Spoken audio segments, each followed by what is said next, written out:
The story of sovereignty.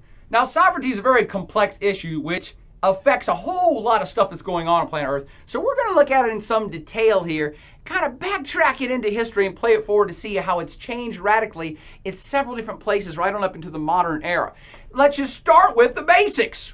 What the hell is it? I've been jumping up and down and screaming and yelling sovereignty and sovereignty of a state like 1,000 times already in this lecture series. What is it then? It's actually quite simple on paper. Sovereignty is the quality of having supreme, independent authority over a territory. Ultimate authority over a place. That means no other power or individual or government or entity anywhere else on the planet can supersede the actions of the rulers or ruling body of that sovereign state. In other words, the king's law of this sovereign state is the law of the land. The emperor's decree is the final say on the matter in that place. A government's actions in its own country cannot be overruled by anyone or any other entity outside of the country. Ultimate power over the peoples and the territory of that state. Now, how can you prove that? I mean, I could claim that I'm a sovereign state. You can too. Do it for fun. You could carve out a little piece of territory, I'll say this room, and I could add some peoples in, mostly ladies, and I could invite in some friends of mine to be a military, and we could form a government between us, and maybe hold elections, and I would be the president, and we could make a flag, and print money, and have an economy. You could do everything that a state does. But how could you prove, really, to the eyes of the world that you had sovereignty? Ultimate power and authority over this territory. That's easy. You only got to be able to do one thing.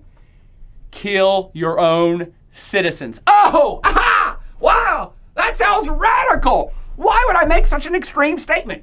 Precisely because it is extreme. If you can do the most extreme thing to the peoples in your territory and get away with it internationally, legally, with no repercussions from any higher authority, then indeed you are a sovereign state. In our example here, what would happen if I killed someone here in my little room territory? Could I get away with it? Am I a sovereign state? Obviously not. The state government above me and the federal government above them would say, no, you do not have ultimate authority. We have ultimate authority over you. You can't kill your own citizens. But keeping the same example, could the U.S. government kill its own citizens? Sure. It does every day, all the time. Capital punishment, you've heard of that, putting people to death. It happens all the time. And when the U.S. government kills its own citizens, what happens? What's the international outcry from the rest of the planet? Nothing. Nobody can say anything because the U.S. is the sovereign entity in this scenario. They are the ultimate rulers of that state and the peoples in it. Now, I know what you're thinking, he's using an easy example, capital punishment. Well, lots of countries have that. That doesn't count. Okay, let me make it real extreme for you.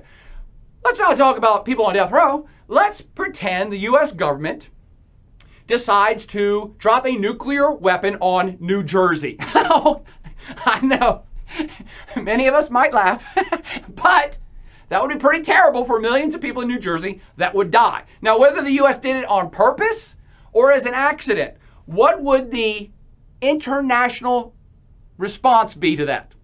The international response, if the U.S. government nuked millions of its own citizens, what would Russia do? Oh, again, they might laugh. What would the Chinese do? What would Australia do? What would Brazil do? What would France do? Well, okay, that's a bad example. The French would surrender. But the answer is they would do nothing. There would be outcry. People would say, that's travesty. What are you doing? U.S., you're crazy. But they would do nothing else. They're not going to invade. They're not going to do anything because they can't, because the U.S. is the sovereign holder of this territory. Now, it's such a horrific act. Maybe other countries should do something, but they won't. And here's why. Because this is a reciprocity thing. All these sovereign states of the world respect the authority over those other territories of those sovereign holders. So China says, well, we think that's bad, but it's your people, it's your territory, you're the ultimate power in there. We're going to respect your right to nuke your own citizens because we expect reciprocity. We expect you to respect our right to do the same thing to our citizens if we want to. You get it? Reciprocity. Everybody recognizes and respects other sovereign states' ability to do whatever they want to the peoples within their own territory. That's the ultimate test, killing your own citizens. You can do that, you got